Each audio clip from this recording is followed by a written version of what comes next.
was out in Germany yesterday for the live firing for our Challenger 3 tank. It's the most lethal survivable tank we've ever had in the British Army. So it shows how we are investing in new capabilities.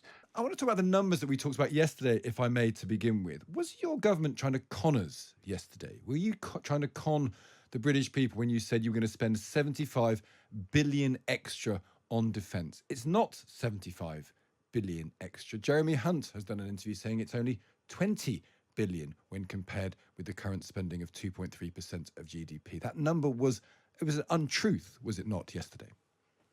Not at all. So it's very clear. The cash amount we are spending today against the cash amount we will be getting to in 6 years' time, it will be £75 billion more than we're spending today. That's why we're saying we're putting 75 billion more in, reaching 2.5% as we promised. But it's not new money, is it? Because if you kept the cash amount the same for the next 6 years, you would go under 2% of GDP and not carry on with your NATO commitments. You're not committing to doing that. You're not freezing cash over the next 6 years. That is not on the table. So you are not actually going to increase the amount you spend by 75 billion because you're going to be spending more as you go. It's a manipulation of numbers, a very clear and very obvious manipulation of numbers, actually. Not at all, because you're making a whole load of assumptions there. The fact is, the cash we will spend when we reach 2.5% will be £75 billion more than we are spending today in cash terms. That's an absolute. So the assumption I'm making is that you are not going to go beneath 2% of GDP in the next 6 years on defence spending. Is that an incorrect assumption? Are you coming on this programme to say a Tory government would go beneath their NATO commitment of 2% on defence spending? I think the important thing is we're talking about the money we're spending today compared to where we will reach when we get to 2.5%. That equates to £75 billion extra in cash terms for defence. But that wasn't the question. The question I just asked was, do you envisage spending less than 2%? Because if you were to freeze in cash terms, that would mean going to 1.9% of GDP on defence spending. And are you saying, that's my assumption that you're not going to do that? Is my assumption wrong? Are you planning or considering going beneath 2% in the next 6 years? No, of course we're not. We are going So the number's wrong then that you gave us? In terms of the plan we've set out, we are going to 2.5%. We said we would go to 2.5% when the economic circumstances supported it. And because the economy has improved significantly, not least with inflation falling very sharply, we've been able to set out a clear plan to get to 2.5%, which contrasts with the Labour Party, who are now all over the place, very unclear what they're going to spend on defence. We're going to 2.5%. That is an extra £75 billion in cash terms against where we are today. And what does that mean for the armed forces? The most important thing we've set out is that, we've given a huge amount to Ukraine, which I think everyone recognises that was the right thing to do. But now we'll be supporting the replenishment of our own munitions with a £10 billion munitions plan. This will mean shells, missiles, all the key ordnance that we need for the UK armed forces. And of course, in doing that, supporting jobs and prosperity around the UK. So I think it's an incredibly important, positive announcement. It shows that we can be trusted with defence and that we've got the back of those who serve on the front line of the UK armed forces. It might suggest you can't be trusted with numbers because it's a misleading number that you're pushing here. Where does the money? It's not misleading. It is misleading. Just allow me a second. It is misleading. You've asked me onto your show, so if you could give me just one chance. I've just given you several chances. The point I'm making is that it's still a misleading number. And please go ahead. It's not misleading. You know perfectly well that spending can change over a period. If you look back over recent years, of course, if you go back to 2010, we had a very difficult situation. No one would have envisaged that the Labour Party would have left us with a position where they left a note that there's no money left. The idea that you can just assume spending will be always of a specific amount, no one could say that. You have to have clear commitments. You have to have prioritisation from the government. We've said, given where the world is, looking at the threats we face, we need to go to 2.5%. That's been our position. But the crucial thing is, we said when the economy allows that. So now that we have a much brighter position in relation to inflation falling sharply from just under 11% to just over 3%, we feel we can now commit to this spending, and we're doing it in a prudent way, reducing civil service numbers to where they were before the pandemic to ensure we can afford this.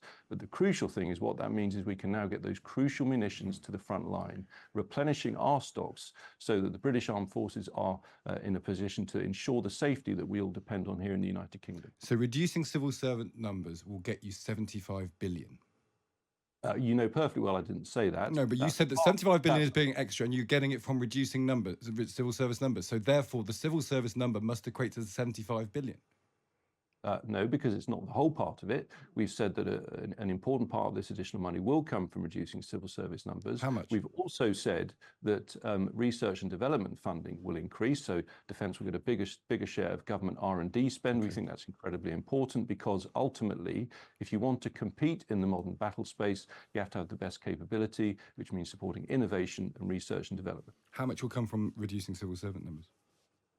So it's a significant part of it. The exact figure I don't have. It's 75 billion more in cash terms. We will reduce civil service headcount. We will increase the amount of R&D spend that goes on defence. But I genuinely, the most important factor here is the state of our economy, which has improved significantly. You know, when Putin invaded Ukraine, inflation shot up very sharply, and that caused a huge cost of living crisis for people in the UK, particularly with their energy bills going through the roof, and we put in huge support to help with that. But the problem is when you have high inflation, you can't then, for example, cut taxes, and you have to be much more cautious on increasing public spending. But now that we've got through that high inflation coming down sharply, we've taken the decision that given where the world is, the hostile threats that we face, the way that Putin is continuing with his aggressive war in Ukraine, the instability we've seen in the Middle East, with Iran launching attacks on Israel. In that situation, it's crucial that we can ensure the safety of the United Kingdom. That's why we've committed to 2.5%, and now we will actually deliver it, in contrast to the Labour Party, who are frankly all over the place on this. But just to be clear, you don't know how much money you'll get from reducing civil servants? It's a significant part of how we'll reach 2.5%. You don't know the number, but what's the number? But if you're saying the 75 billion is real and it's being paid for predominantly or to a large extent by civil service reduction, there needs to be that number for people to believe the 75 billion, don't you see?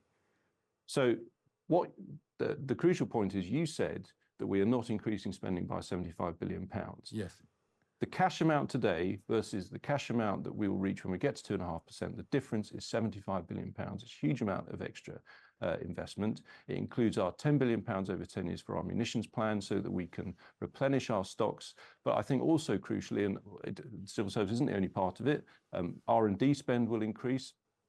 And I say as Minister for Defence Procurement, just to emphasize to your listeners, what is crucial here is that we have the best capabilities because, technology is moving so fast. We've seen how war is changing in Ukraine, the use of drones and so on. Yeah. That's why, as Defence Procurement Minister, I'm very proud that we've announced significant reform of defence procurement with our new integrated procurement model. This will put a much greater emphasis on technology and significant investment in innovation. On that point, we were very struck by, I think everyone was struck by those household cavalry horses charging through central London yesterday. It made us just think, there was this statement that used to be made, there are more horses in the British Army than tanks. Is that still true, do you know?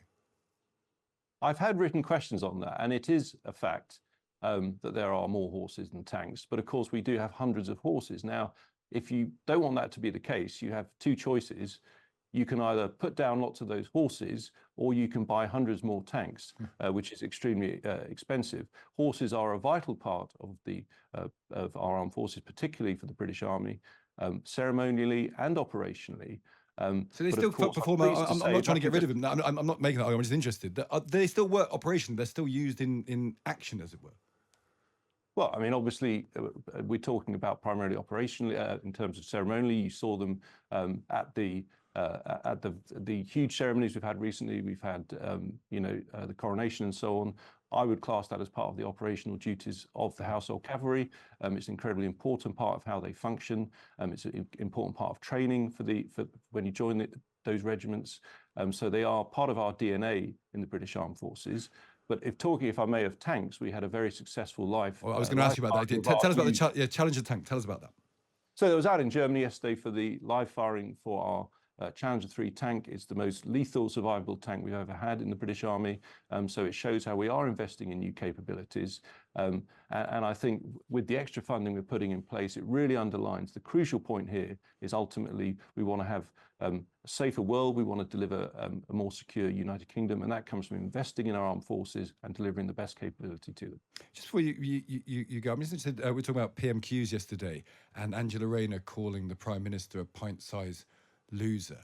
And we were trying to work out whether that's parliamentary, whether that does anything for the dignity of politics. What did you make of that? A sort of reference to the physical appearance of the Prime Minister by Angela Rayner.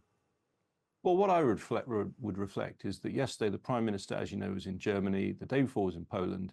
He was there as a statesman on the international stage, showing real leadership, setting out that we will be going to 2.5% spending on defence and putting that in the context of a more uncertain world. You know, I'm immensely proud of the role this country has played in supporting Ukraine, helping it retain as far as possible its freedom.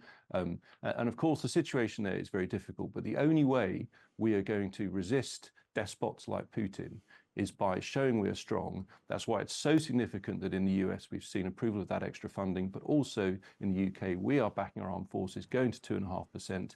I think that shows real statesmanship from the Prime Minister and real leadership. And what do you think of Rayner calling him a pint-sized loser? It's not really for me to say whether something is parliamentary or unparliamentary. That's for the Speaker. I was actually not there. I was in Germany for the live firing of Challenger 3. But as I say, I think what the Prime Minister set out this week in terms of his priorities is real leadership in these very challenging times, backing our armed forces with extra spending. James Cartlidge, good to speak to you. Thank you for taking the time. That's James Cartlidge there, the Minister for Defence Procurement.